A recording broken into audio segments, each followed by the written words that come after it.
आकारं व्याप्तं येन चराचरं तत्पदं दर्शितं येन तस्मै श्री गुरवे नमः। अज्ञानतिमिरान्धस्य ज्ञानाञ्जनशलाकया चक्षुरुन्मीलितं येन तस्मै श्री गुरवे नमः। गुरुर्ब्रह्मा गुरुर्विष्णुः गुरुर्देवो महेश्वरः गुरुरेव परं ब्रह्म तस्मै श्री गुरवे नमः। तस्मै श्री गुरवे नमः।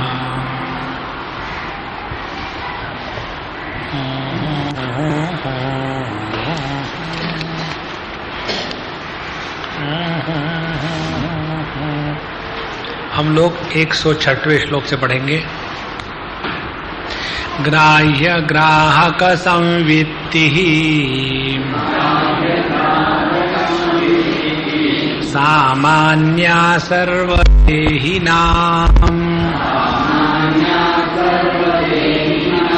योगिनां तु विशेषोऽस्ति संबंधे सावधानता स्ववदन्य शरीरेपि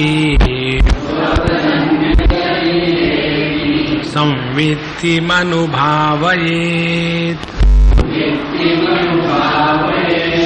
अपेक्षां स्वशरीरस्य त्यक्त्वा व्याप्तिनैर्भवेत्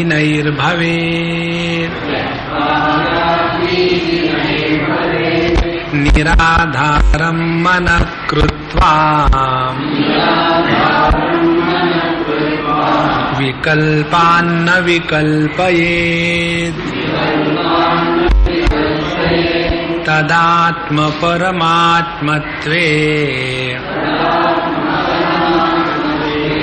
भैरवो मृगलोचने सर्वज्ञः सर्वकर्ता च व्यापकः परमेश्वरः स एवाहं शैव धर्मा इति दार्ढ्याद् भवेत् शिवः।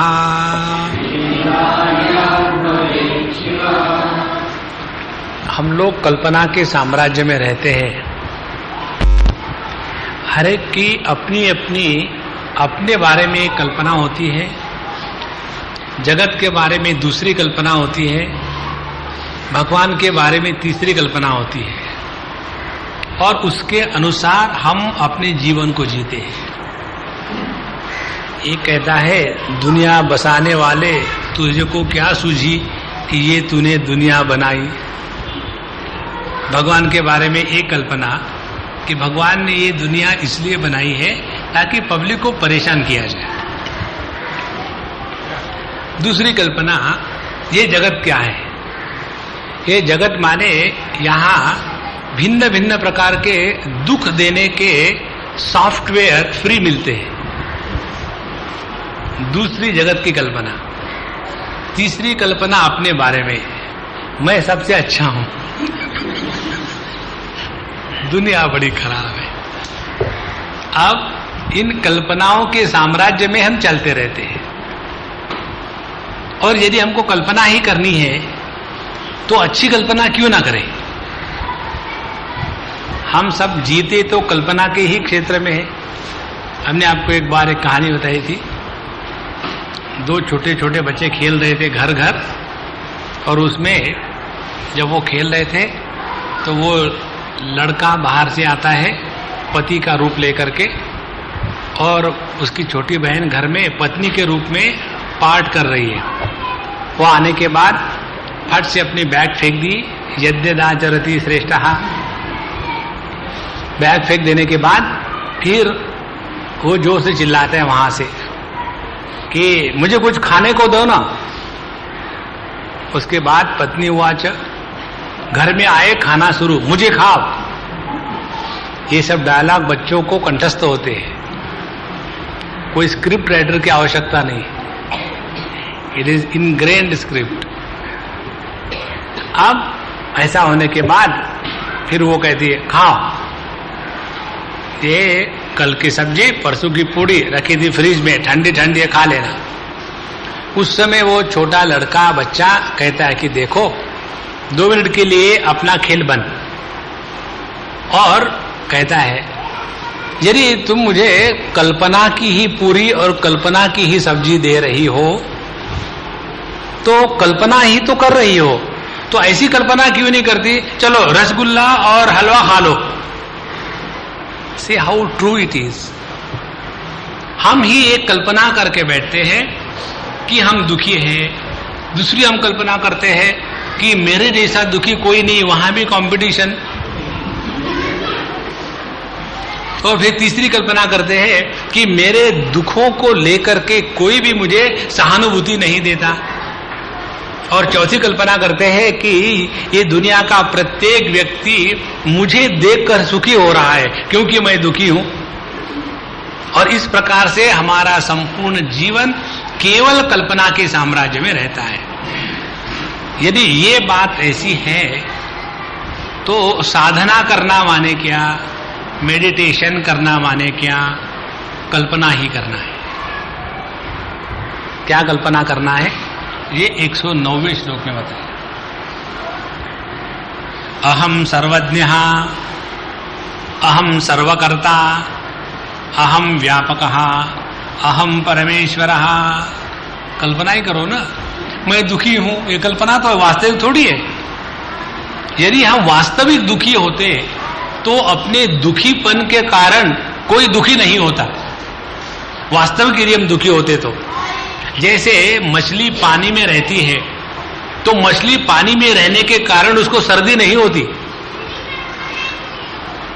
उसी प्रकार से यदि हम वास्तविक माने वस्तुतः माने अपने स्वरूप से, ये हम स्वरूप से यदि दुखी होते तो दुखी होने के बाद परेशान नहीं होते, लेकिन परेशान होते हैं। कारण क्या, कि हम वास्तविक दुखी नहीं है।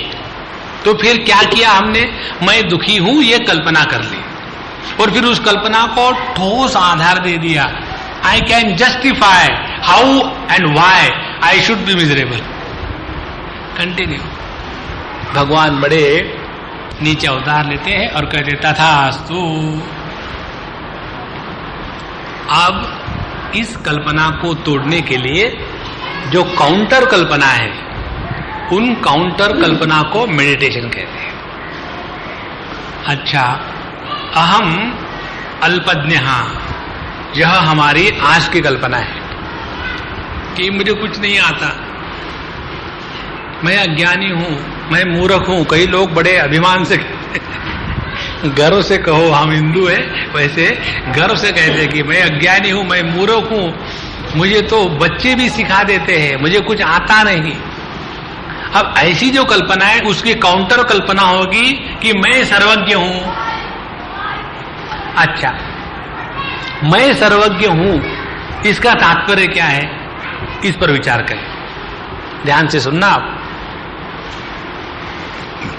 जब हमने ये कल्पना शुरू करी कि मैं सर्वज्ञ हूं, माने क्या, माने ये कि किडनी में ड्रेनेज का काम करना ये मुझे मालूम है, लीवर में डिटॉक्सिफिकेशन का काम करना ये मुझे मालूम है, लंग्स में हवा भरना ये मुझे मालूम है, और हार्ट में खून को पंप चलाना ये मुझे मालूम है, और दिमाग में विचारों के आवागमन को ठीक से नियंत्रित करना ये मुझे मालूम है।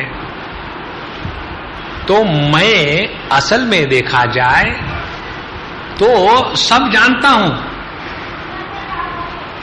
फिर मैं जानता क्या नहीं हूं? मैं ये नहीं जानता हूं कि लोग क्या सोच रहे हैं मेरे बारे में। उसकी क्या आवश्यकता है? कोई भी तुम्हारे बारे में ठीक नहीं सोच रहा है। ओवर। उसमें विचार क्या कर रहा है?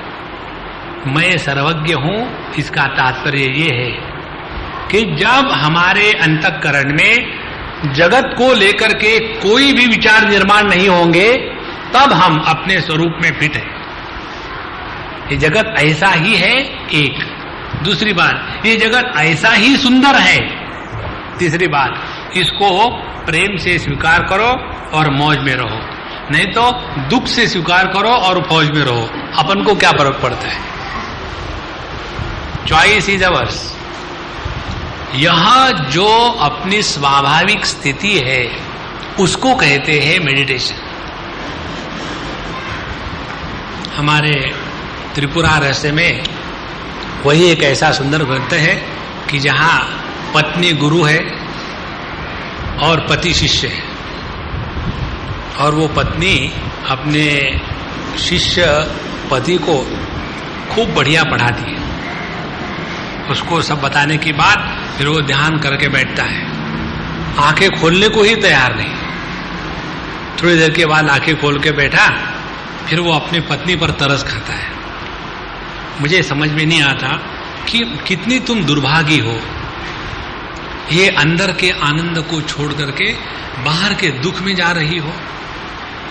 ऐसा जब कहा तो वो कहती है कि तुमको जो लग रहा है ना कि तुमको परमात्मा की प्राप्ति हो गई, ये परमात्मा के प्राप्ति की गलत कल्पना है। कल्पना भी नहीं है, गलत कल्पना है। क्यों? इसलिए कि ऐसी कौन सी वस्तु है कि जो तुमको आंख बंद करने से मिल जाती है, और ऐसी कौन सी बात है कि जो खो जाती है? आंख खोली, मेडिटेशन गया। छुई मुई मेडिटेशन नहीं होता, वो मेडिटेशन का कार्टून होता है। तो फिर क्या करो? आंखें बंद करना बंद कर दो।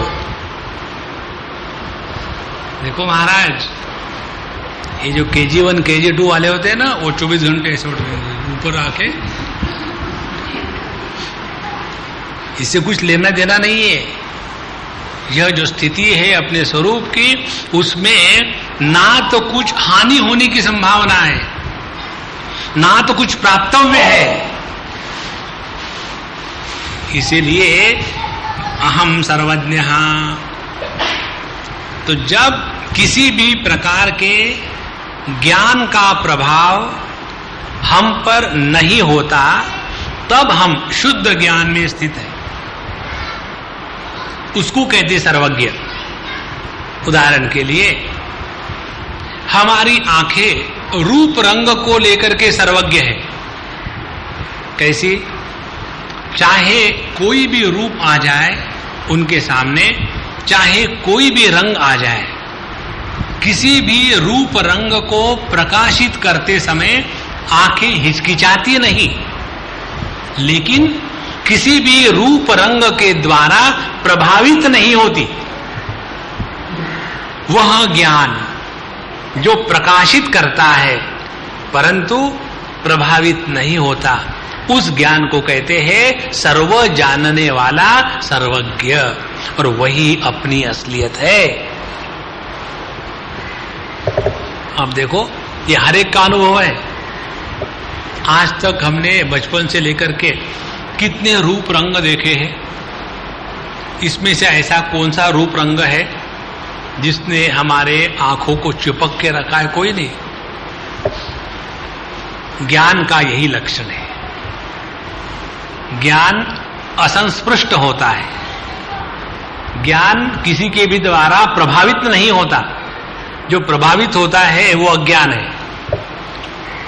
जैसे किसी ने कहा कि कौवा तुम्हारा कान काट के लेके चला गया, और कौवे के पीछे दौड़ने लग गए।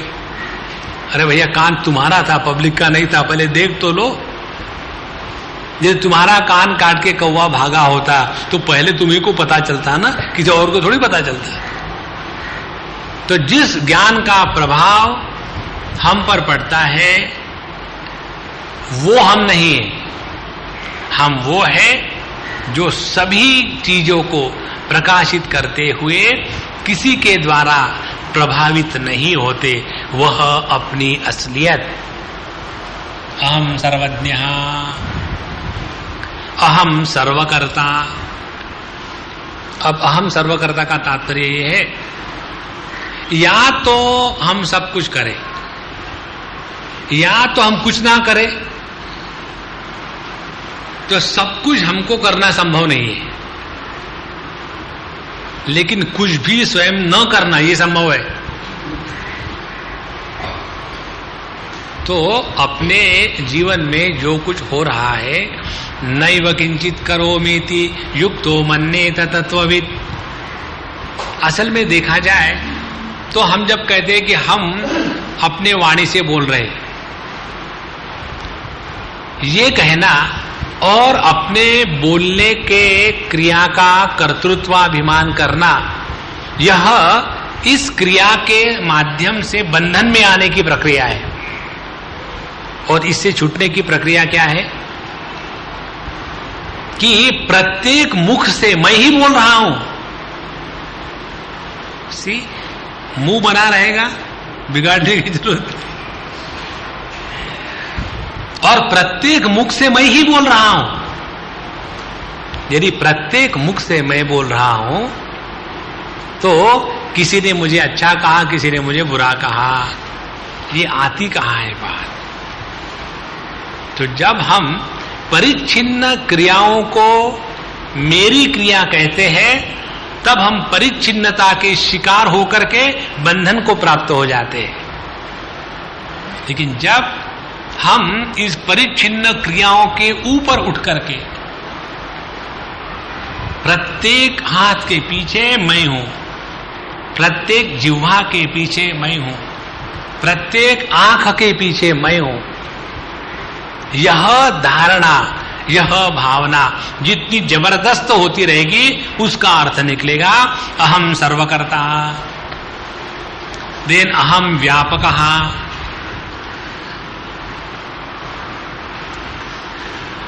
सांख्य शास्त्र के अनुसार और इस प्रत्यभिज्ञा शास्त्र के अनुसार मूलभूत जो भेद है वो ये है कि सांख्य शास्त्र में बताते हैं कि हम पंचकोशों में हैं, वी आर इनसाइड द पंचकोशास। तो बाहर का है अन्नमय कोश, प्राणमय कोश, मनोमय कोश, विज्ञानमय कोश, आनंदमय कोश, और उसके आधार के रूप में मैं हूं। तो इनका त्याग करना, वहां की प्रक्रिया ये है। प्रत्यभिज्ञा शास्त्र की प्रक्रिया इसके विरुद्ध है।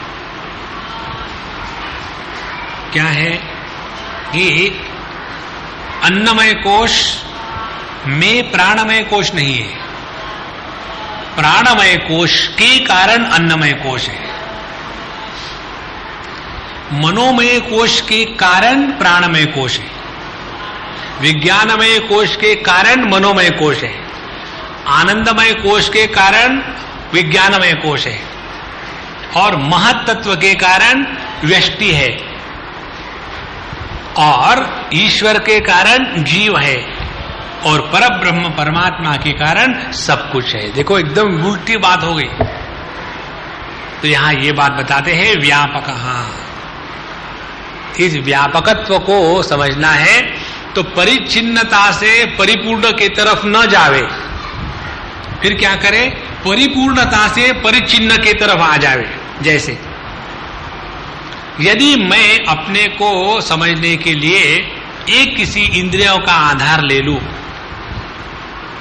तो मैं देखने वाला सब कुछ हूं, तो ये समझना बहुत कठिन होगा।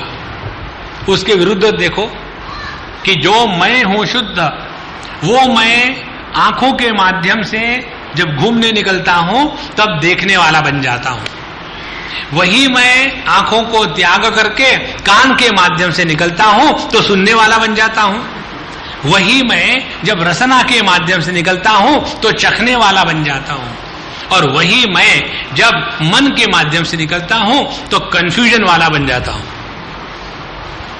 तो यह जो संपूर्ण के दृष्टि से सापेक्षता के दर्शन की प्रक्रिया माने ध्यानाभ्यास करना,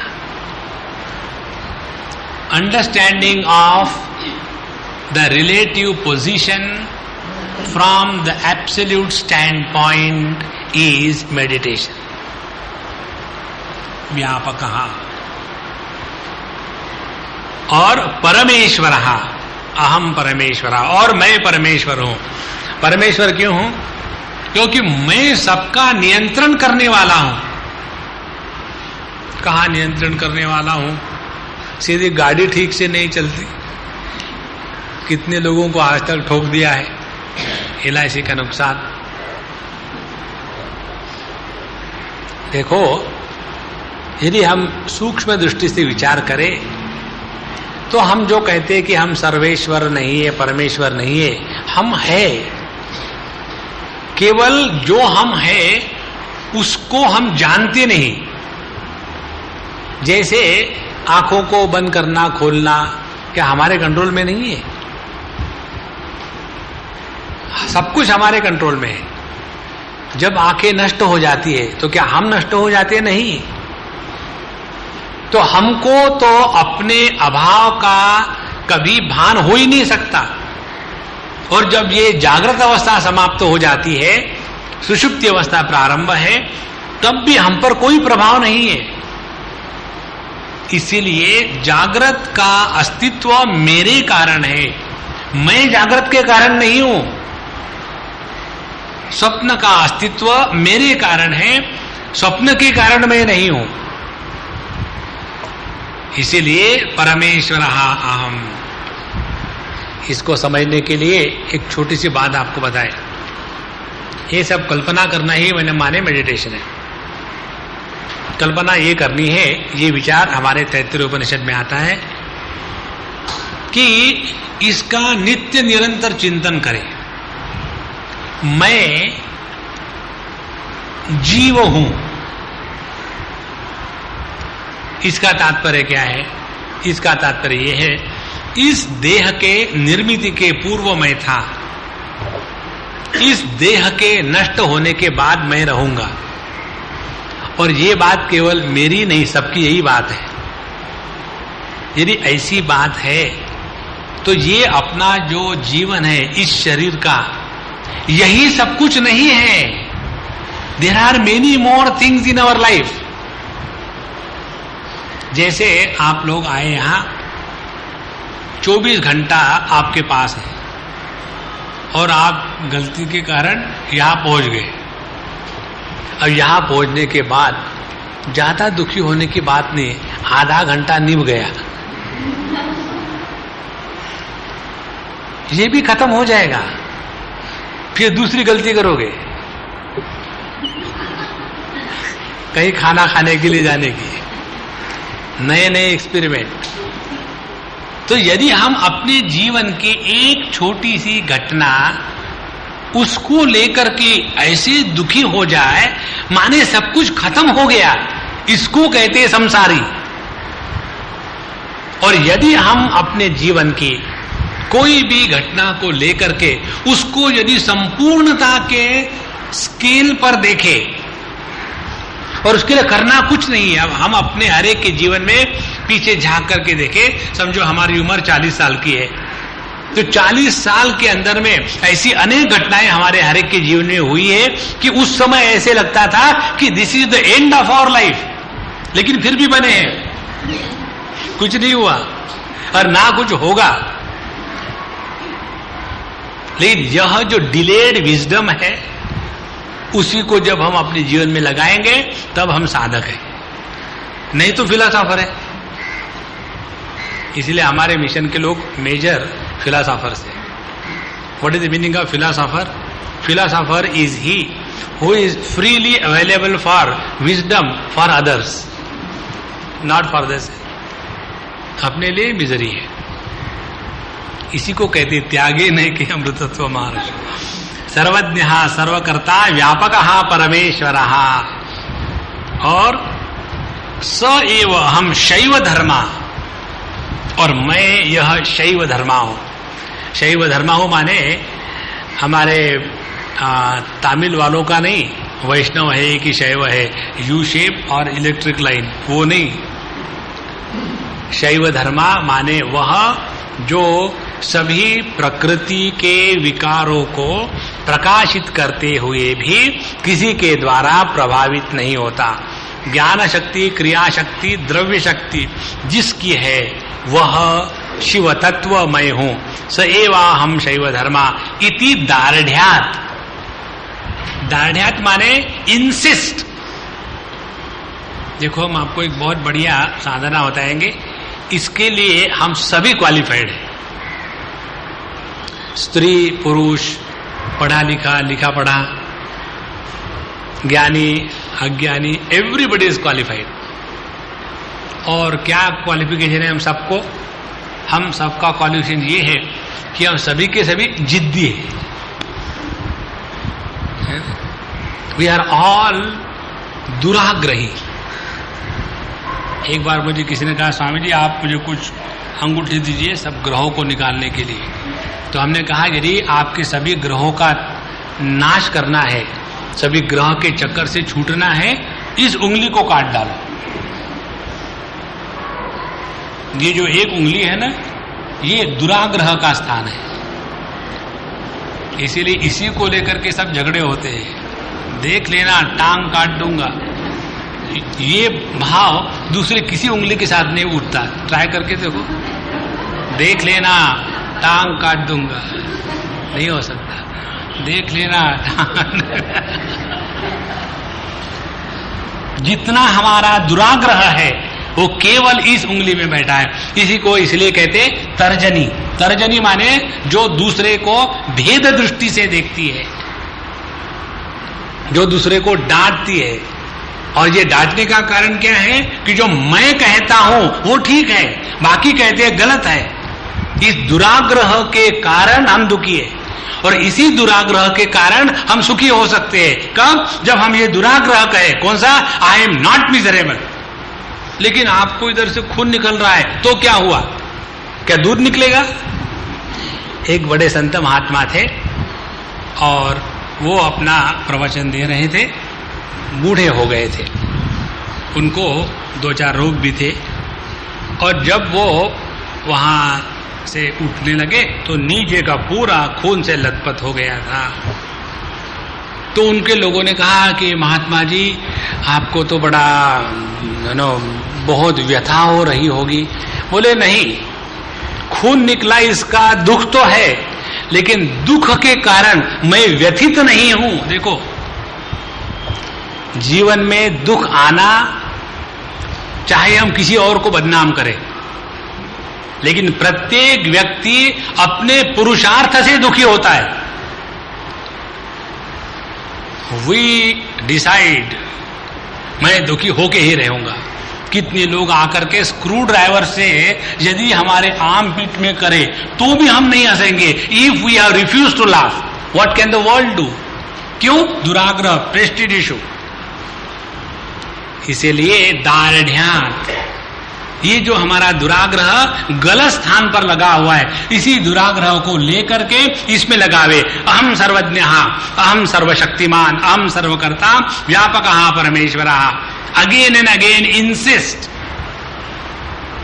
जितना हम इंसिस्ट करेंगे कि मैं दुखी नहीं हूं, चाहे कुछ भी हो जाए, refuse to be miserable, there is no choice but the supreme to express through you in his full glory।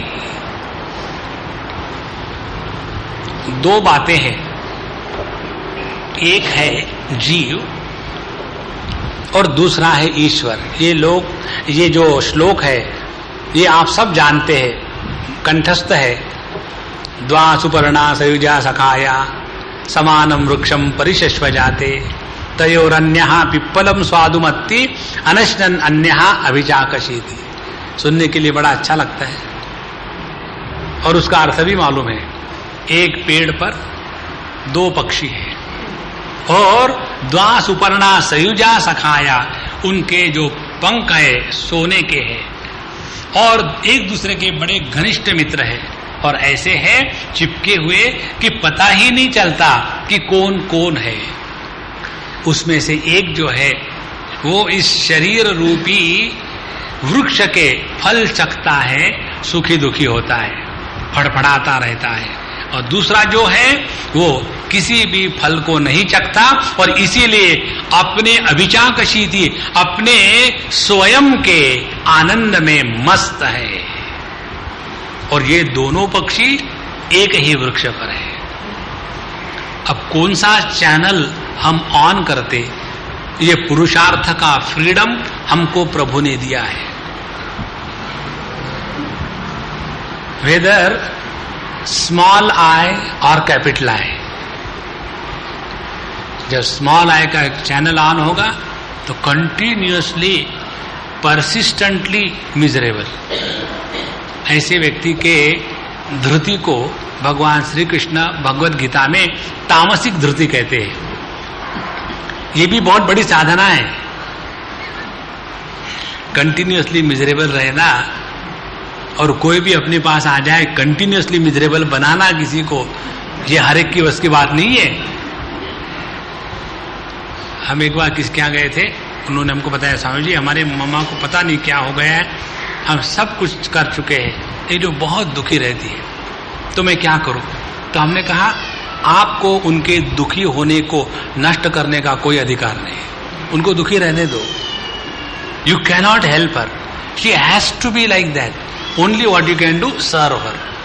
वो जब रोती है तो दो आंसू, मम्मी ऐसा बाहर आ जाओ fresh, there is no way out.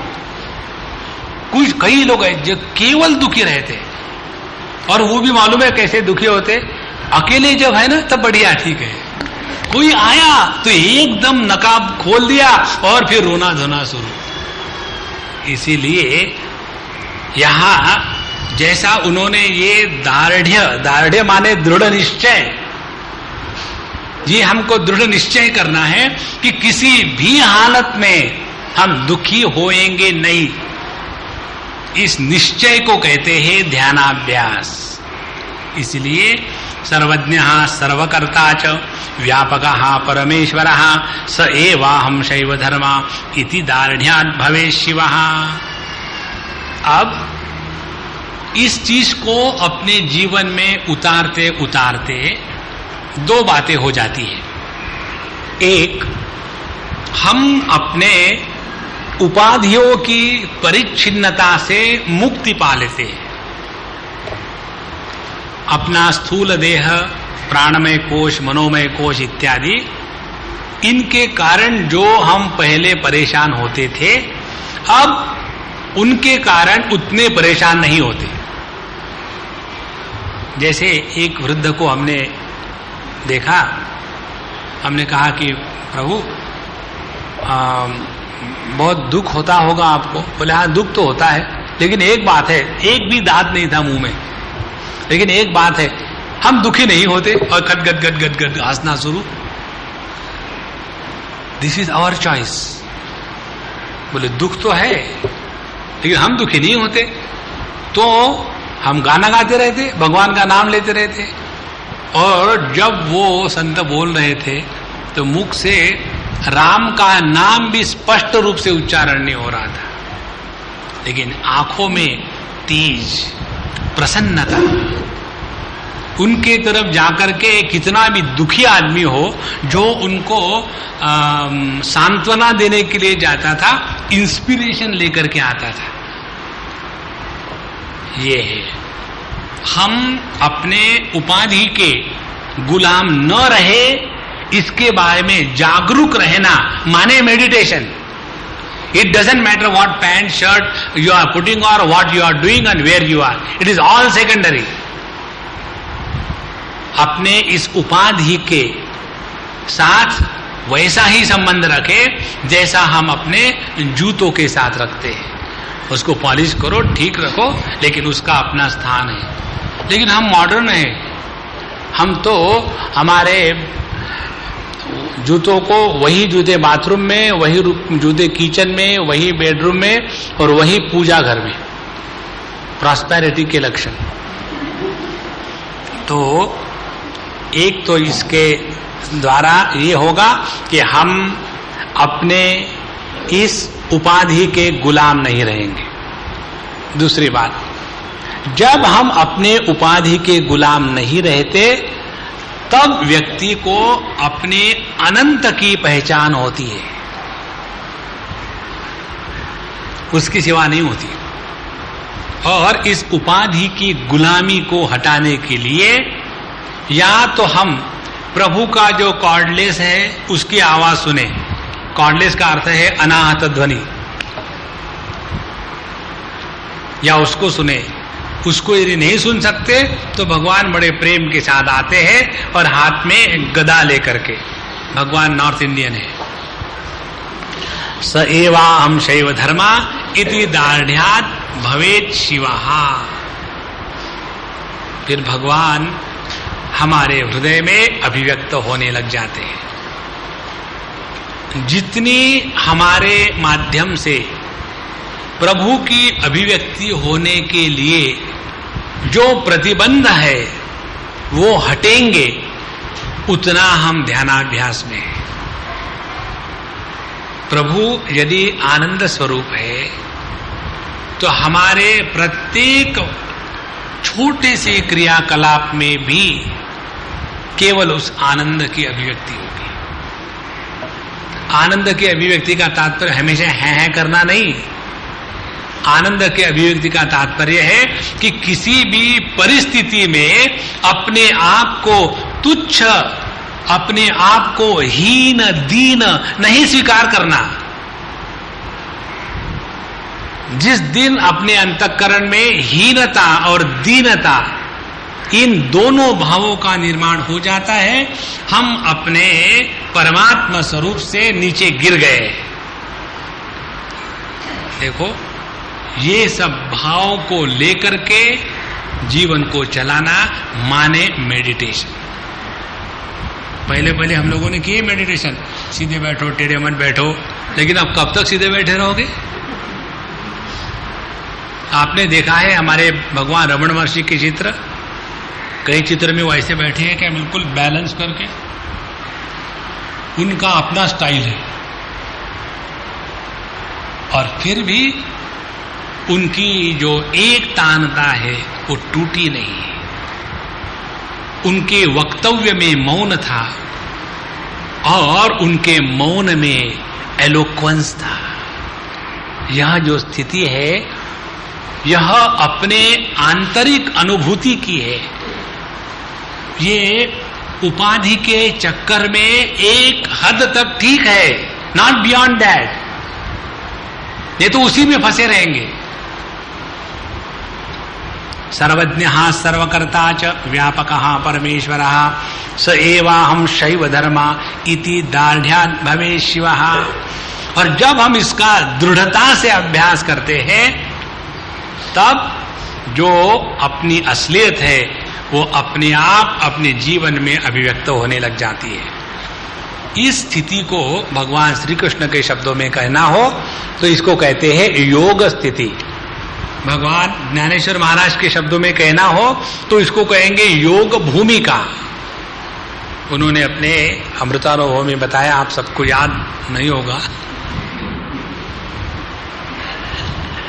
है ना? तो स एवाहं शैव धर्मा दार्ढ्यात् भवेत् शिवः। ये हो गई योग स्थिति। अच्छा महाराज, हमने अपने स्वरूप को तो पहचान लिया, मैं तो भैया परमात्मा स्वरूप हूं, बाकी पब्लिक का क्या हाल है? पब्लिक का क्या बताओ, महाज्ञानी जी, ये दुनिया तो भयानक है। यदि ऐसी बात दिमाग में आई तो हम 50% रियलाइज। ये विचार हमारे पंचदशीकार ने बहुत सुंदर लिखा है। वहां कहते हो, यदि द्वैत के अभाव में अद्वैत की सिद्धि है तो जितने ये ईंट पत्थर मटके हैं वो तो सब सिद्ध हो गए, क्योंकि ये जो ईंट पत्थर मटके जो है वो तो द्वैत को स्वीकार ही नहीं करते और वो तो तुमसे भी बढ़कर है। क्योंकि उनको कहीं भी रखो, उनके ऊपर कोई भी जाकर के बैठे तो भी डिस्टर्ब नहीं होते, और तुम्हारे सामने मच्छर आ जाए तो तुम डिस्टर्ब हो जाते। तो तुम्हारी तो स्थिति मटकों से घटिया है ना। इसीलिए यह पहली स्थिति है योग स्थिति। अब ये योग स्थिति में अपने स्वरूप का दर्शन होने के बाद फिर इसी शरीर के माध्यम से इन्हीं पंचकोशों के उपाधि से युक्त होकर के जब हम इस जगत का दर्शन करते हैं तब दर्शन कैसा होता है, यह दूसरी स्थिति है। और ये दूसरी स्थिति का वर्णन इन्होंने 110वें श्लोक में किया है, और यह ध्यान की दूसरी प्रक्रिया है। जलस्येवोर्मयो वह्नेः ज्वालाभंग्य प्रभारवेः ममैव भैरवस्यैता विश्वभंग्यो विभेदिताः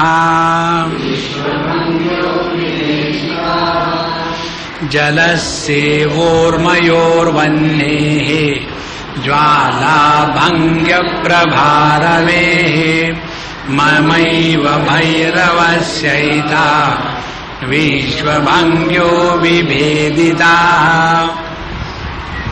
बहुत आनंद है। कहते हैं जलस्य ऊर्मयः,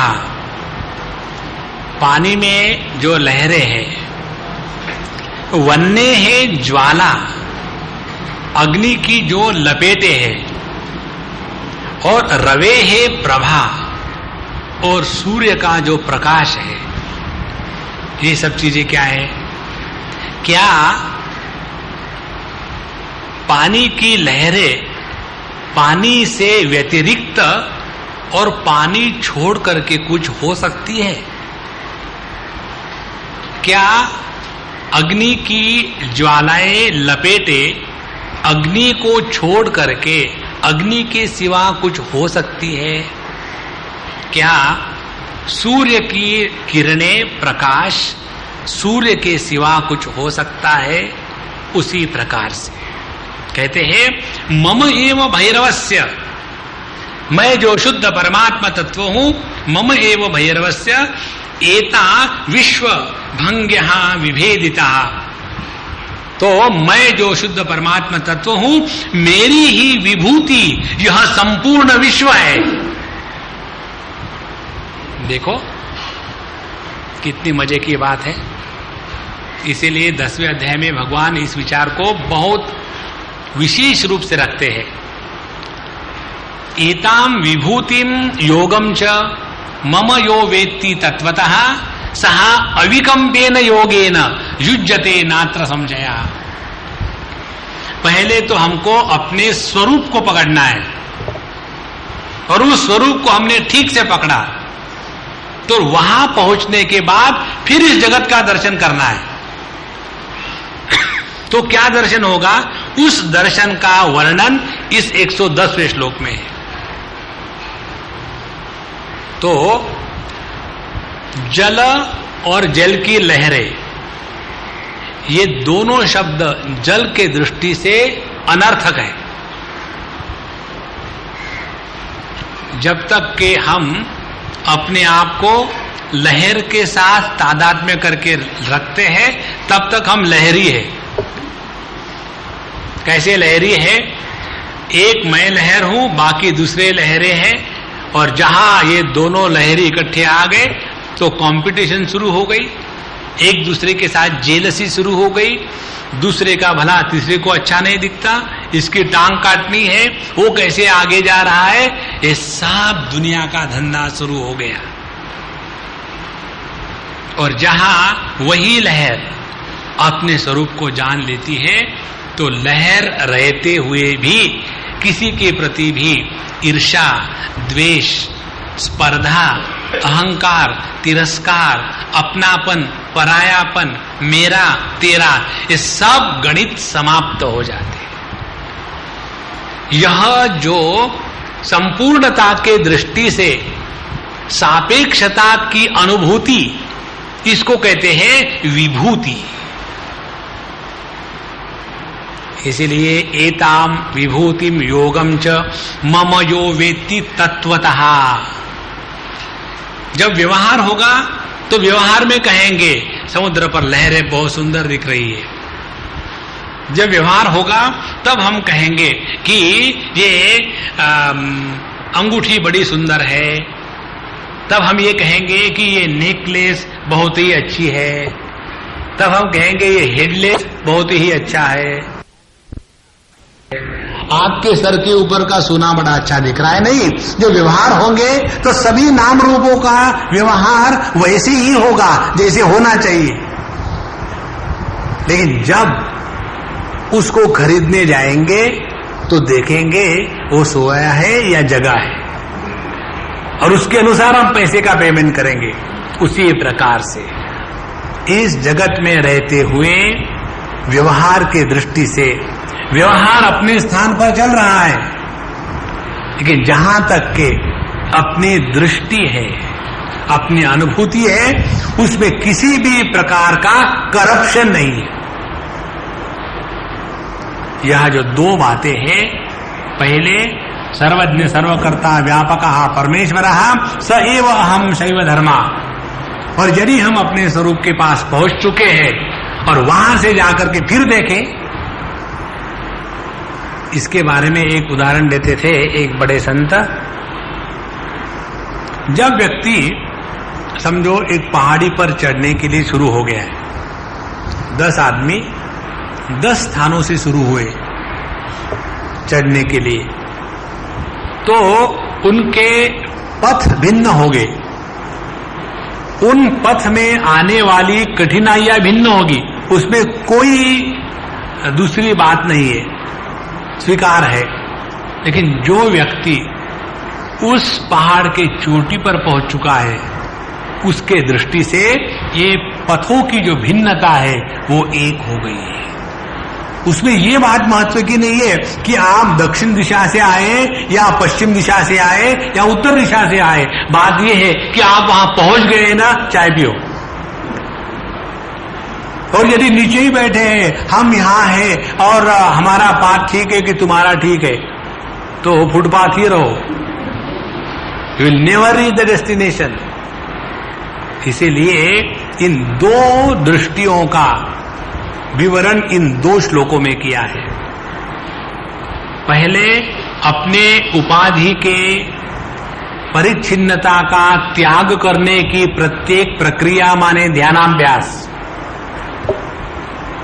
स्थूल देह को लेकर ही सब बातें आती है, स्त्री पुरुष, हिंदू मुसलमान, लंबा चौड़ा, ब्राह्मण क्षत्रिय, गोत्र, ये सब केवल स्थूल देह को लेकर के आते हैं। इससे ऊपर उठे, फिर जितना इससे ऊपर उठेंगे उतना हम अपने स्वरूप के पास जाएंगे। सर्वज्ञ सर्वकर्ता च व्यापकः परमेश्वरः स एवाहं शैव धर्मा इति दार्ढ्यात् भवेत् शिवः। ऐसा अभ्यास करते करते करते केवल हम अपने तत्व के रूप में रहे। और तत्व के रूप में रहना माने, आज हमने किसको पूछा था, आए बराबर इसका पढ़ो और ऐसा बताओ क्या है। ये जो पतंजलि महाराज का योग सूत्र है, उसमें का योग सूत्र है, वहां लिखा है प्रयत्न शैथिल्य अनंत समापत्तिभ्याम। जिसको अंग्रेजी में कहे तो जला जल्दी समझ में आएगा, एफर्टलेस एग्जिस्टेंस इज रियलिटी। जब हमारे जीवन में सभी प्रकार के प्रयत्न में शैथिल्य आ गया है, तब हम स्वस्थ है। स्वस्थ माने स्वस्मिन स्थिति। एक उदाहरण से पकड़ लो, जब हमारी आंखें स्वस्थ होती है तब हमारे आंखों के ऊपर में चश्मा नहीं होता। जब हमारी आंखें स्वस्थ होती है तब हम ऐसा नहीं देखते, अंधेरे में ऐसा क्या देख रहे हो। ये ऐसा क्यों देखते हैं? क्योंकि अभी आंखों में प्रयत्न लग रहा है। कारण क्या है? अब आंखें अपने स्वरूप में नहीं है। जहां हम अपने स्वरूप में होते हैं वहां किसी भी प्रकार के प्रयत्न की विशेषता नहीं होती। देखो, इसीलिए जब हम इस जगत में व्यवहार करते हैं, व्यवहार करते समय जितनी सहजता, जितनी सरलता, जितनी पवित्रता, जितना अपनापन, ये जितना सहज भाव से होता जाएगा, आप देखेंगे अपने अंतःकरण में किसी भी अपने ही द्वारा किए गए कर्म की ग्लानि निर्माण नहीं होगी और अभिमान निर्माण नहीं होगा। दो बातें। प्रयत्न शैथिल्य का तात्पर्य है कि अपने अंतःकरण पर किसी भी प्रकार के अनुभूतियों के संस्कारों का न निर्माण होना माने प्रयत्न शैथिल्य। देखो, यदि हम इस जगत की कोई भी वस्तु को पहली बार और आखिरी बार देखें तो उस वस्तु के संस्कार हमारे मन पर नहीं होते। उसी वस्तु को एक से छोड़ करके 2 बार, 3 बार, 4 बार देखे तो उस वस्तु के संस्कार हमारे मन पर हो जाते हैं। जितने ज्यादा संस्कार होंगे गहरे, उतनी उसकी स्मृति बनी रहेगी। जितनी ज्यादा स्मृति बनी रहेगी उतने ज्यादा दुखी होंगे। जो आदमी नींद नहीं प्राप्त करते, जिनको नींद नहीं आती, उसका कारण क्या है? उसका कारण यह है कि they have forgotten to forget. भूल ही नाही सकते. परंतु त्यांनी तसं का म्हटलं 1857 साली. राम राम राम. आज छोड़ो ना चक्कर, एकदम नींद से उठ के बैठते हैं. मुझे अभी कल परसों फोन आया था किसी का रात को, Swami ji I am sorry to disturb you but there is no go. I said for me और फॉर यू. और वही चक्कर, see you must be sleeping. I said of course, in objection और व्हाट. आप लोग तो अच्छे सो जाते हैं और हम नहीं सो सकते.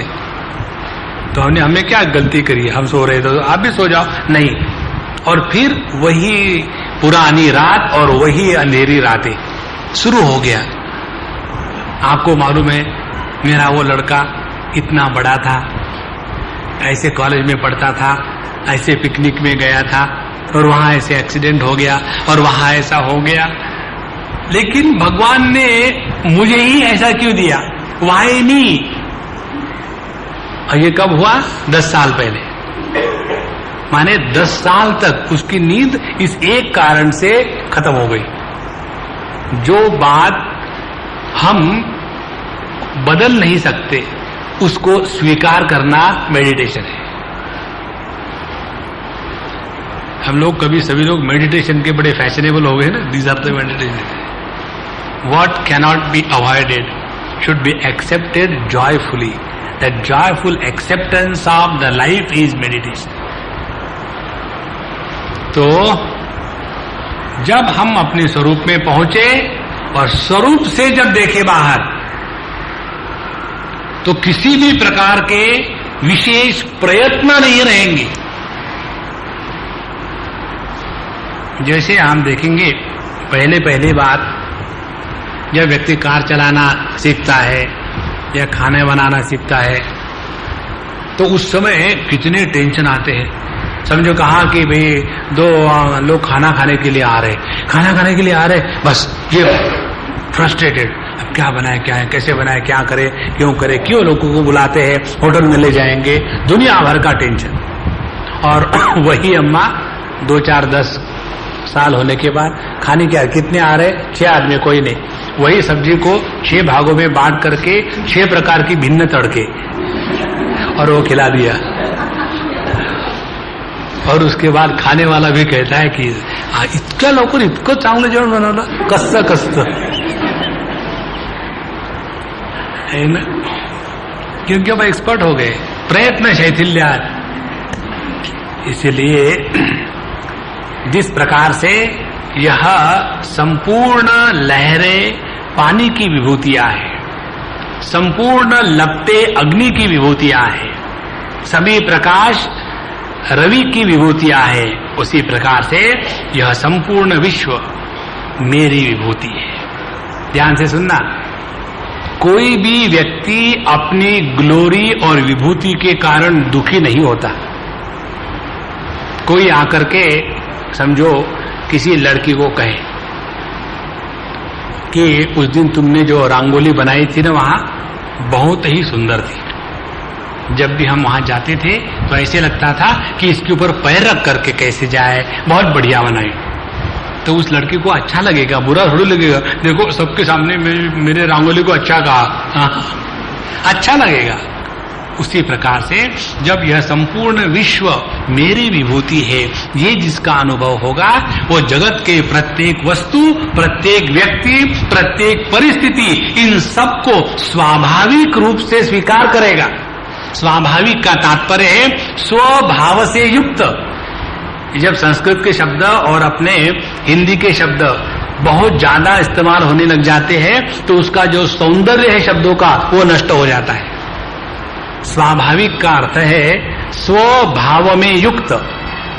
स्वभाव में युक्त माने यह संपूर्ण जगत मुझ में है, इस अनुभूति की कभी खोट नहीं होगी।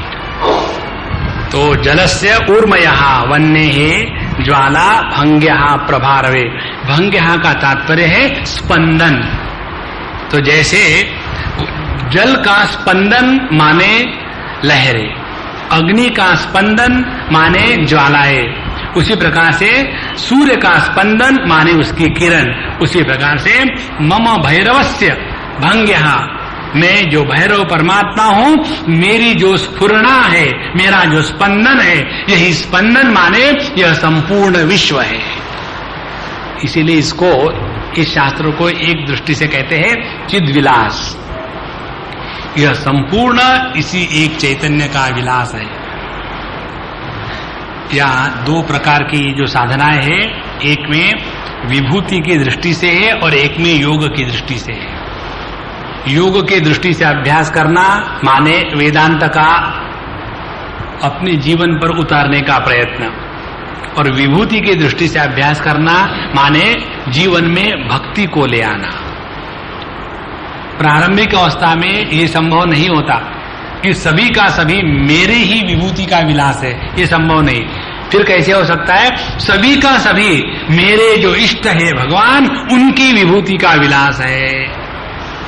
तो ये तो हम स्वीकार कर सकते हैं कि हर कण में, हर वस्तु में, हर स्थान में भगवान है। ये हम स्वीकार कर सकते हैं। क्यों? कि भगवान को हमने सर्व रूप से स्वीकार किया है। लेकिन हमने अपने आप को परिचिन्न रखने के कारण तो पहले त्वम पद की दृष्टि से आत्मचिंतन और तत्पद की दृष्टि से आत्मसमर्पण। आत्मचिंतन है योग के स्थिति की प्राप्ति की प्रक्रिया और आत्मसमर्पण है तत्पद के शोधन की प्रक्रिया। इस प्रकार से तत्वमसि महावाक्य का ध्यानाभ्यास इन दो श्लोकों में बताया है। अब अगले श्लोक में चलते हैं। भ्रांत्वा भ्रांत्वा शरीरेण त्वरितं भुवि पातनात् क्षोभशक्ति विरामेण परा संजायते दशा।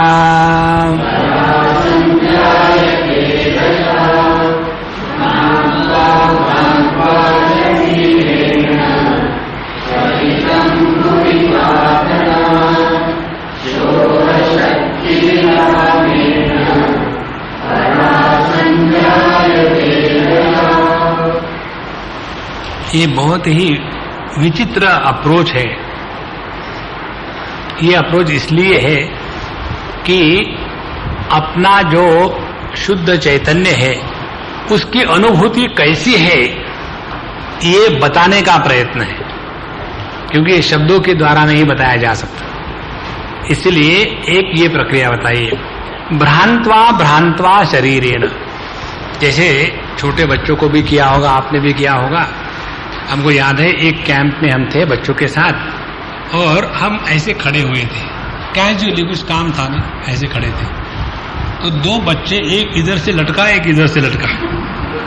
Swami ji now start moving. तुमने ठीक है, फिर हमेशा घूमना शुरू कर दिया और घूमते गए, दोनों के हाथ छूट के दोनों नीचे गिर गए और हम खड़े रहे। जब नीचे गिर गए तो उसके बाद हमने उनको पूछा कैसा लगा। मुझे बड़ा मजा आ रहा है, क्योंकि वो चक्कर काट रहे थे।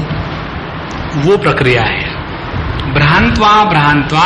जब हम अपने ही अगल बगल में चक्कर काटते रहे काफी देर तक, उसके बाद त्वरितम भुवि पातनात्, फिर धीरे से जमीन पर लेट जाए। फिर क्या होगा? क्षोभ शक्ति विरामेण। ये ऐसा करने के कारण हमारा जो विशेष प्रकार का बैलेंस है, वो बैलेंस एकदम डिस्टर्ब हो जाता है। जहां बैलेंस डिस्टर्ब हो गया, एकदम हमारा एक विशेष प्रकार का जो ओरिएंटेशन है वो समाप्त हो गया। जहां विशेष ओरिएंटेशन समाप्त हो जाता है, वहां सामान्य हम सबके साथ एक हो जाते हैं। जब हम अपने आप को आदमी कहेंगे तो पशु पक्षियों के साथ व्यवहार होते समय हम अपने आप को अलग महसूस करेंगे। जब हम अपने आप को बड़े समझते हैं, तब बच्चों के साथ व्यवहार करते समय केवल उनको डांटना यही समझ में आता है। उनके साथ खेलना भी चाहिए, ये कभी समझ में नहीं आता। बच्चे थोड़ी खेलने के लिए, हम तो बड़े हो गए, डांटेंगे केवल। और यदि हम बड़े हैं और युवाओं के साथ रहना है तो उनके दोष निकालो, बस, दूसरा कुछ नहीं करना है, क्योंकि बड़े हैं। इस प्रकार से जब हम कुछ बन जाते हैं तो हमसे केवल विशेषता अभिव्यक्त होती है। जब हमारे अभिव्यक्ति से विशेषता समाप्त हो जाती है तो विशेषता समाप्त हुई हुई जो अभिव्यक्ति है वहां तत्व का दर्शन होता है। थिंक, कितनी सरल सरल प्रक्रिया बताई है। इसलिए जितना हो सके हम अपने आप को विशेष न बनावे। बच्चों के साथ है तो बच्चे बन करके रहे, युवा के साथ है तो उनके अनुसार चले, वृद्ध के साथ है तो उनके अनुसार चले। जितना ये हमारा सहज भाव हो जाएगा, उतना हमने अपनी सभी विशेषताओं का त्याग कर दिया है। और ये विशेषताओं का त्याग करने की प्रक्रिया माने ध्यानाभ्यास। तो भ्रांत्वा भ्रांत्वा शरीरेण त्वरितम भुवि पातनात् क्षोभ शक्ति विरामेण। जब ये क्षोभ शक्ति घूमते घूमते, जैसे पानी में भी समझो, पानी बकेट में है और आपने उसमें खूब डंडा घुमाया तो वहां भौरा तैयार हो जाता है। और यदि उसको छोड़ दिया जाए तो धीरे धीरे धीरे धीरे वो शांत हो करके उसकी जो विशेषता है, विशेषता समाप्त हो गई। जहां विशेषता समाप्त हो गई, भौरा भी पानी ही था लेकिन उसको हम भौरा कहते थे। उसी प्रकार से हम भी शुद्ध परमात्मा तत्व ही है, लेकिन विशेषता के कारण हम अपने आप को सबसे अलग करके बैठे हैं। यही बंधन है। भ्रांत्वा भ्रांत्वा शरीरेण त्वरितम भुवि पातनात् क्षोभ शक्ति विरामेण परा संजायते दशा। परा दशा संजायते। मनुष्य अपने इस पर स्थिति को प्राप्त कर लेता है। अब परादशा कौन सी है? परादशा वो है कि जहां किसी भी प्रकार के भेद का प्रभाव नहीं है। चार वाणियां हैं, आप सब जानते हैं। वैखरी वाणी, जिसमें वाच्य वाचक भेद होता है। वाच्य माने वस्तु, वाचक माने उस वस्तु का नाम। नाम रूप के भेद के स्थिति को पर वैखरी वाणी की स्थिति कहते हैं। यह है जागृत अवस्था। फिर आ जाती है मध्यमा वाणी, जहां वस्तु और वस्तु का नाम दोनों केवल वृत्त्यात्मक होते हैं।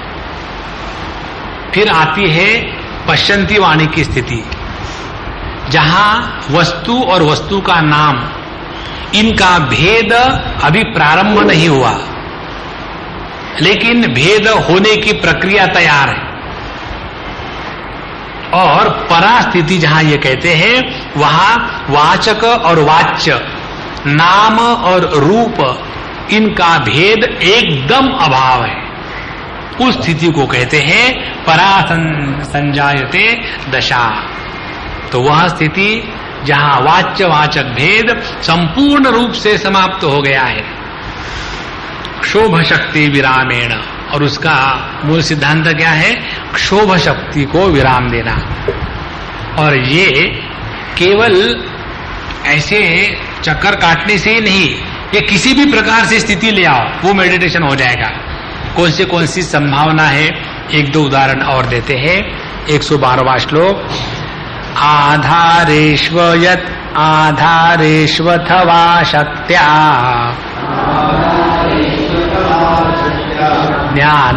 ज्ञानाच्चित्तलयेन वा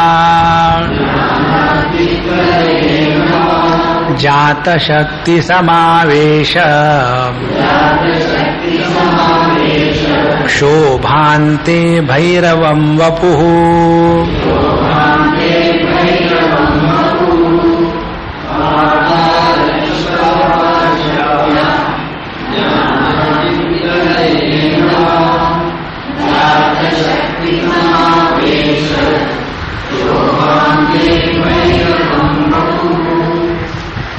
आधारेषु अथवा अशक्त्या अथवा अज्ञानात् चित्तलयेन वा, 4 प्रकार की प्रक्रिया बताइए।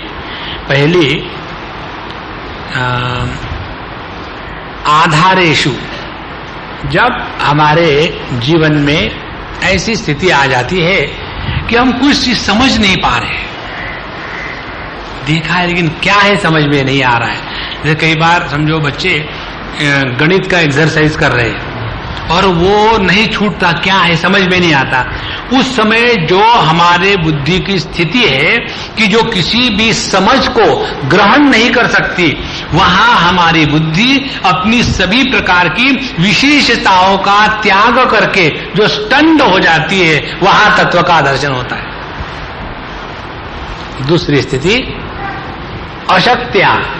अशक्त्या का कारण है कि जब व्यक्ति के जीवन में कोई शक्ति ना हो, जैसे कुछ काम करना हो और समझो कोई चीज उठा के रखनी हो और बहुत आवश्यक है और हम कर नहीं सकते, बहुत प्रयत्न किया और प्रयत्न करने के बाद थक गए और फ्रस्ट्रेट हो गए, अब कब कैसा होगा। उस क्षण में जहां हमने अपनी उस विशेष शक्ति के क्षोभ को त्याग दिया, वहां तत्व का दर्शन होता है। तीसरी बात बताते हैं अज्ञानात्। अज्ञानात् माने कई बार हम कोई चीज समझने का प्रयत्न करते हैं। जैसे एक जगह में हमको पूछा था कि भगवत गीता के 9वें अध्याय में ये 2 श्लोक जो है वो ओरिजिनल नहीं हो सकते, क्योंकि उसका कुछ अर्थ ही निकलता नहीं।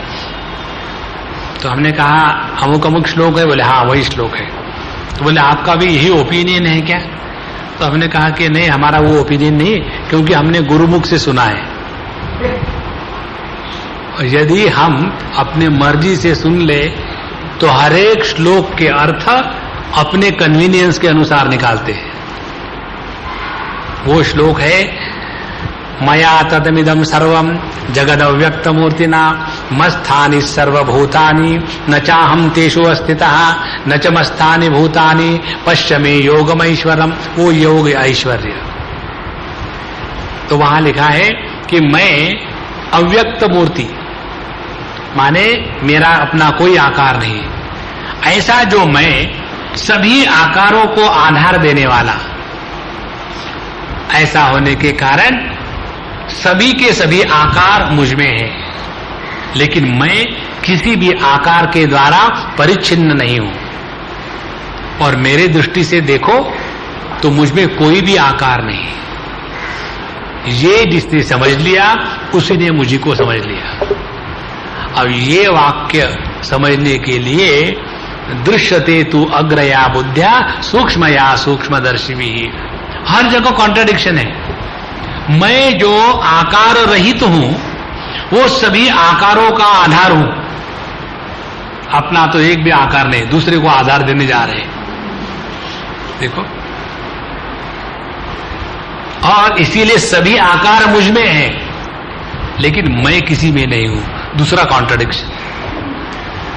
तीसरा कॉन्ट्रडिक्शन, मेरे दृष्टि से देखो ना तो आकार नाम की कोई चीज है ही नहीं।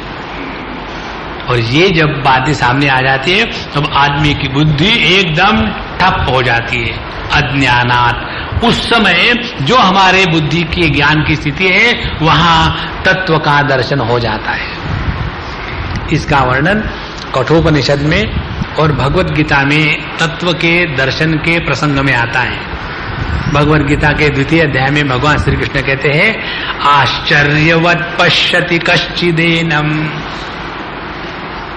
कोई कोई लोग इस तत्व को आश्चर्य से देखते हैं। आश्चर्य से देखते हैं माने ये क्या है, कैसा है, इसको किसी भी ना तो शब्दों के द्वारा माना जा सकता है, ना तो किसी भी अनुभूति में इसका कंपैरिजन हो सकता है, ना तो ये किसी को किसी भी प्रकार से ऐसा ऐसा है ये कम्युनिकेट किया जा सकता है। और इसीलिए इसका वर्णन केवल ऐसे ही कह सकते हैं, आश्चर्यवत् पश्यति कश्चिदेनम। आश्चर्यवत् वदति तथैव चान्यः आश्चर्यवच्चैहिम अन्यम शृणोति। और कोई कोई तो ऐसे है, श्रुत्वा एनम न वेद कश्चित। कोई ऐसे है कितने बार प्रोफेशनल सत्संग कर लेते हैं लेकिन सब कोई समझ लिया परमात्मा क्या है, वही आज तक नहीं समझ में आया। यही आश्चर्य है। आश्चर्यो लब्धा कुशलोस्य लब्ध दृष्टा।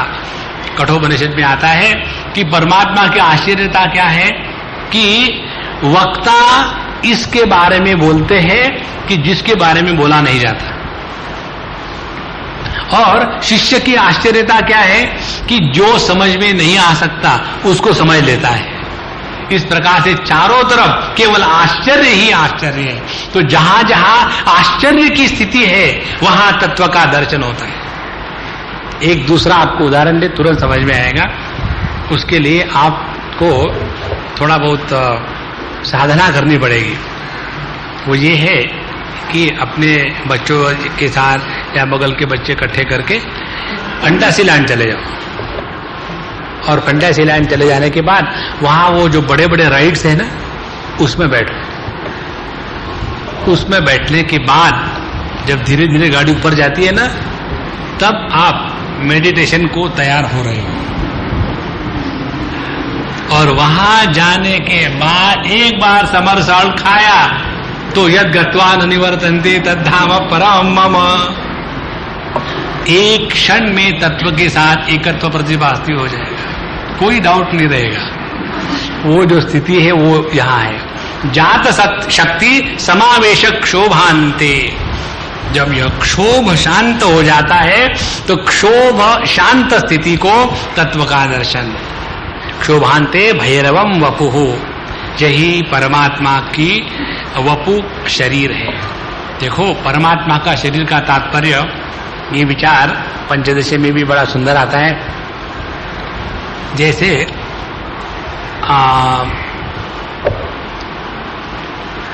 लहर पानी का शरीर है,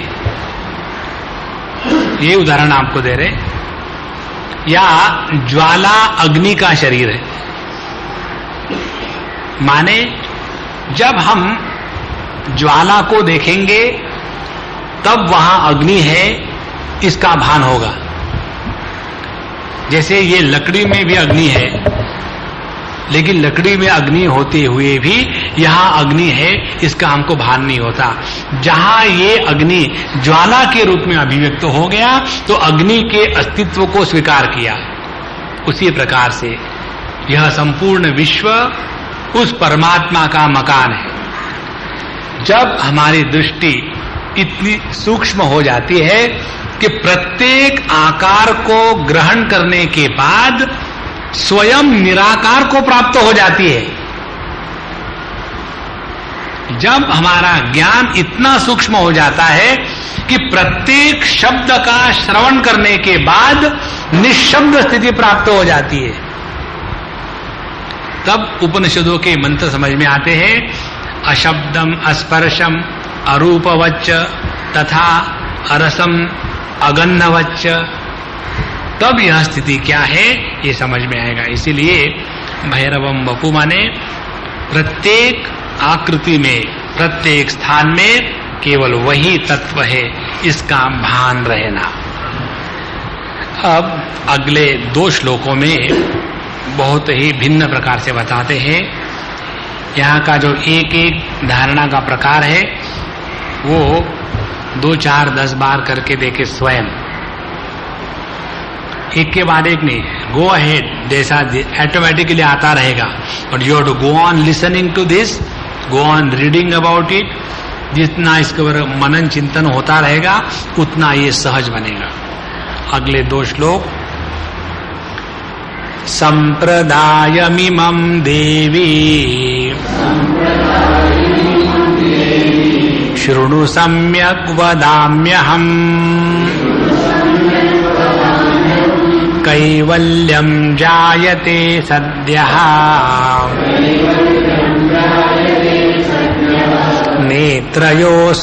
नेत्रयोस्तब्धमात्रयोः संकोचं कर्णयो कृत्वा यथोद्वारे तथैव च अनच्कमहलं ध्यायन् विषेद् ब्रह्म सनातनम् संप्रदायमिमं देवी कैवल्यं जायते सद्यः नेत्रयोस्तब्धमात्रयोः संकोचं कर्णयो कृत्वा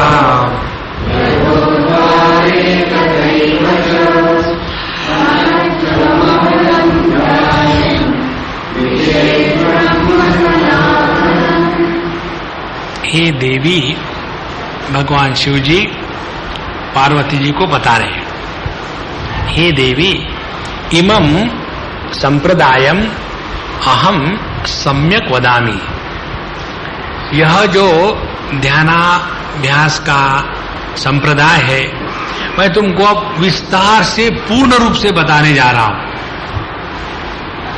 अभी तक जितना पढ़ा लिखा उसका मानो निचोड़ है ये। क्या है? पहली बात है सुनो श्रृणु सोमत। तो श्रृणु अहम सम्यक वदामि, मैं ठीक से बता रहा हूं। क्या है? नेत्रयोः स्तब्ध मात्रयोः कैवल्यम सद्यो जायते।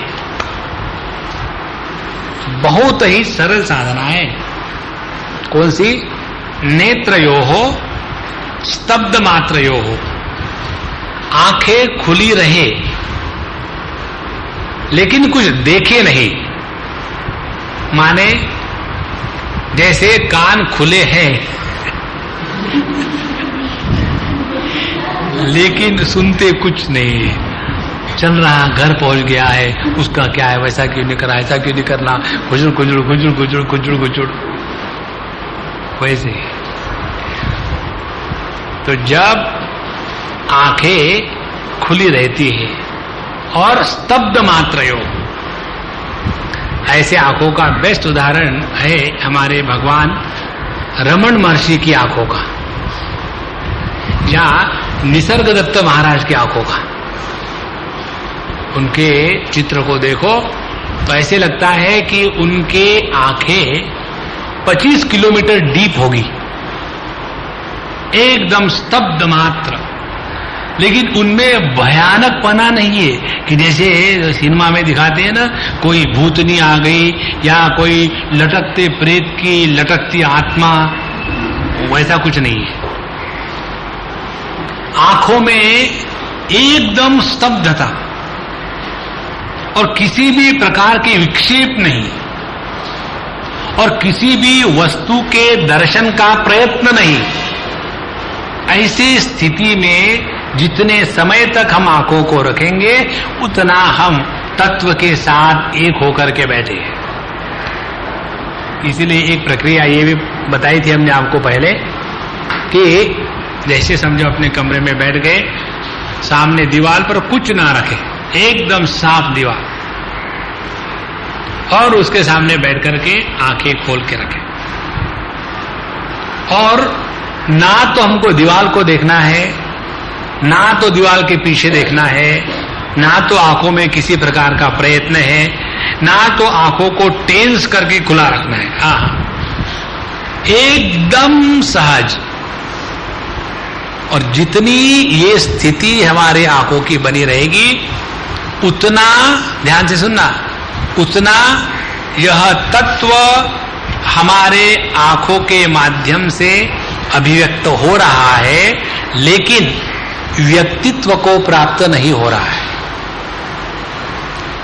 तत्व के अभिव्यक्ति में जब व्यक्तित्व का निर्माण नहीं होता तब हम ध्यान की पराकाष्ठा पर पहुंच चुके हैं। अभिव्यक्ति में व्यक्तित्व का निर्माण कैसे होता है? जैसे आंखें खुली है, जैसे दर्पण के सामने वस्तु रखी है तो दर्पण में उसका प्रतिबिंब पड़ेगा, लेकिन दर्पण मैं देखने वाला हूं ये भाव दर्पण में निर्माण नहीं होता। उसी प्रकार से जब हमारी आंखें खुली हैं, स्तब्ध मात्र, उसके सामने कितने भी वस्तु विकार जो भी कुछ आए चले जाए, उनके द्वारा हम पर किसी भी प्रकार का प्रभाव नहीं हो रहा है। इस दर्शन का प्रभाव कैसे होता है? हम उस वस्तु को गौर से देखना चाहते हैं, उस वस्तु को समझना चाहते हैं, उस वस्तु को लेबल लगाना चाहते हैं, उस वस्तु का इवैल्यूएशन करना चाहते हैं, उस वस्तु की गणना करना चाहते हैं, उस वस्तु को याद रखना चाहते हैं, उस वस्तु की क्वालिटेटिव एनालिसिस शुरू कर लेते हैं। ये सब होना माने आंखों में से जो तत्व की अभिव्यक्ति हो रही थी उस अभिव्यक्ति को तोड़ करके व्यक्तित्व का निर्माण करना। देखो संतो, ये बहुत ही सरल साधना है। इसीलिए किसी को हमको इवैल्यूएट करना नहीं है, किसी को कुछ बताना नहीं है, जो है सो है। जगत में कोई किसी का नहीं, कोई कहाँ का नहीं। ये ऐसा ही है कि जैसे समुद्र पर अनंत काल से लहरों का उत्थान हो रहा है, लहरें चलती रहेगी, नष्ट होगी, उसमें कोई ना तो जन्म का बर्थडे सेलिब्रेशन है, ना तो मृत्यु का सेलिब्रेशन है। तो वहां भी सेलिब्रेशन होता है। चलो ठीक हो गया, भगवान ने दया करी इनके ऊपर में, बहुत उनको कष्ट हो रहे थे, पता नहीं उनको क्या अपन को। नारायणा। सो कैवल्यम जायते सद्यः नेत्रयोः स्तब्ध मात्रयोः। बस केवल इतना ही करना, मात्र माने केवल इतना। अब देखो फिर हम कैसे बैठे, जैसे मर्जी है बैठो, शीर्षासन करके बैठो, हमको कोई आपत्ति नहीं। सवाल ये है कि हमारी आंखों में किसी भी प्रकार का विक्षेप नहीं, कुछ भी आए कुछ भी चले जाए, ना हमको कुछ देखना है ना न देखना है। ये दूसरा प्रयत्न कई बार हम गलती से करके बैठते हैं। जैसे ध्यान के लिए बैठ लिया आंखें बंद करके, और फिर हमारा प्रयत्न होता है कि मेरे मन में एक भी वृत्ति का उत्थान नहीं होना चाहिए, और जितना हम दबाने का प्रयत्न करते हैं उतनी ज्यादा वृत्तियां आती है, और फिर हम कहते हैं meditation is very difficult. Why we ask the mind to stop from thinking, let it do its job, you don't get involve. ध्यान से सुनना, जब हम अपने जीवन प्रणाली में इस क्वालिटी को डेवलप करते हैं, कौन सी क्वालिटी? जगत में रहते समय किसी भी परिस्थिति में किसी भी व्यक्ति के साथ कभी भी रिएक्ट ना करे। जिसने जगत में रहते समय रिएक्ट न करने का अभ्यास किया है, वही व्यक्ति ध्यानाभ्यास करते समय अपने अंतःकरण में उठने वाले उन वृत्तियों के साथ रिएक्ट नहीं करता। अपने वृत्तियों के साथ रिएक्शन नहीं करना माने साक्षी भाव का अभ्यास करना है। लेकिन जिसने गाड़ी को फुटबॉल ग्राउंड रात को 2 बजे, वहां जो व्यक्ति गाड़ी ठीक नहीं चला सकता, वो हाईवे पर कैसा चलाएगा? और हमारी स्थिति वही है। फुटबॉल के ग्राउंड पर भी हमारी गाड़ी ठीक से नहीं जाती, पता नहीं उस गाड़ी को वही कैसे पेड़ दिखता है, और फिर हम जाते डायरेक्टली चलो हाईवे पे चलाएंगे। मेडिटेशन करना माने हाईवे पर गाड़ी को चलाना है।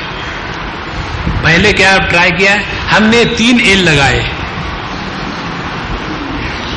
First is for learning, second is for luck, third is for leave और लेट लीव।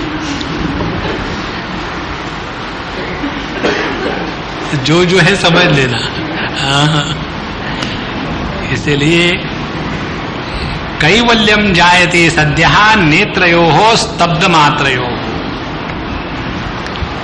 जिस व्यक्ति की आंखें स्थिर होती है, उस व्यक्ति का व्यक्तित्व भिन्न होता है। आंखों का स्थिर होना माने एकदम ऐसे भयानक नहीं। क्या है? डोंट डिस्टर्ब, आंखें स्थिर हो गई है। वो मुर्दे की आंखें नहीं है, मुर्दे की भी आंखें स्थिर होती है। उसमें भयानकपना नहीं होता, उसमें प्रेम छलकता है, क्योंकि उसमें किसी भी प्रकार के काम, क्रोध, लोभ, मोह, मद, मात्सर्य इसकी अभिव्यक्ति नहीं। इसके बारे में हम आपको अपने एक अनुभव बताते हैं। कई बार, एक बार नहीं कई बार, जब व्यक्ति को मिलते हैं, उनके आंखों में देखो तो तुरंत पता चल जाता है एक क्षण में कि कहां से कौन बोल रहा है, एक क्षण में। और कई बार ऐसा होता है कि उस दृष्टि के तरफ देखने की इच्छा नहीं होती।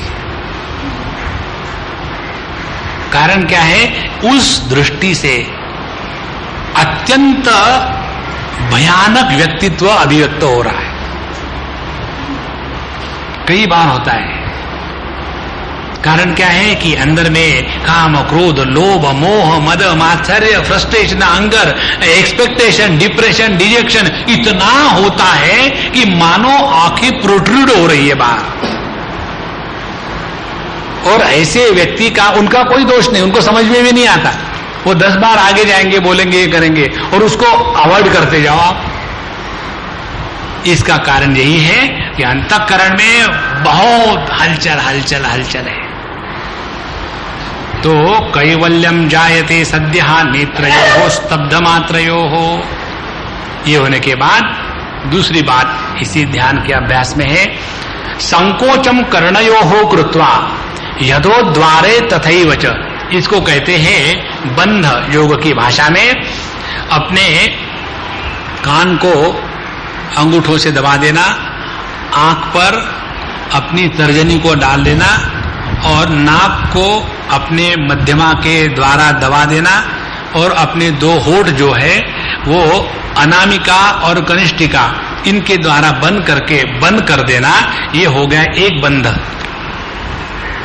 और दूसरा बंध ये है कि अपनी जो पैर की एड़ी है उसके द्वारा अधोद्वारे 2 द्वार, तो नीचे का जो गुदद्वार इत्यादि है उसको बंद कर देना एड़ी के द्वारा। इसको कहते हैं पूर्ण बंध। और इस बंध के साथ बैठ करके किसी भी प्रकार के विषय को अंदर प्रवेश नहीं करने देना। तो ये 2 प्रकार हो गए। एक तो प्रकार हो गया है कि आंखों को स्तब्ध करके रख दे, किसी भी विषय को देखना नहीं, ना तिरस्कार करना है, तो अपने आप सब द्वार बंद हो जाते हैं। और दूसरा ये है कि हम अपने सभी द्वार बंद करके शांत बैठने का अभ्यास करें। तो ये होने के बाद तीसरी बात, यनच कम अहलम ध्यायन। यनच का या अमलम ध्यायन का तात्पर्य है अनाहत ध्वनि सुने। अनचकम अहलम, अनचकम अहलम ये शास्त्रीय शब्द है। अम इस अनुस्वार में से अ निकाल दो और आहा इस विसर्ग से अ निकाल दो तो स्वर वर्ण रहित नाद, जो स्वर और वर्ण या व्यंजन, स्वर व्यंजन रहित जो नाद है उसको शास्त्रीय भाषा में अनाहत ध्वनि कहते हैं। तो कहते हैं इस अनाहत ध्वनि को सुनो। तो अनश्कम अहलम ध्यायन विषेद ब्रह्म सनातनम, तो व्यक्ति इस सनातन ब्रह्म तत्व को प्राप्त कर लेता है, उसमें व्याप्त हो जाता है। तो इसमें 3-4 बातें बताई है। पहली, अपने नेत्र को लक्षणार्थ से ले ले, सभी अपनी इंद्रिय जो है अपने गोलकों में रहने का अभ्यास रखे। उसके बाद अपने ध्यान के समय सभी प्रकार के बंधन करे। और तीसरी बात जो है, अपने अंतःकरण में इस अनाहत ध्वनि का श्रवण करने का अभ्यास करे। ये 3 बातों का अभ्यास करते करते व्यक्ति धीरे धीरे बहुत अंतर्मुखी हो जाता है। और जब व्यक्ति ज्यादा अंतर्मुखी हो गया तो अपने आप उसके जीवन। श्री कृष्णा श्री कृष्णा श्री कृष्ण।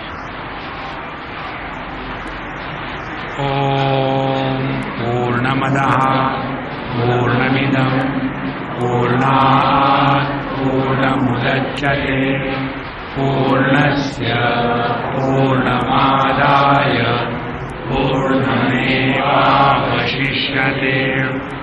ओम शांति शांति।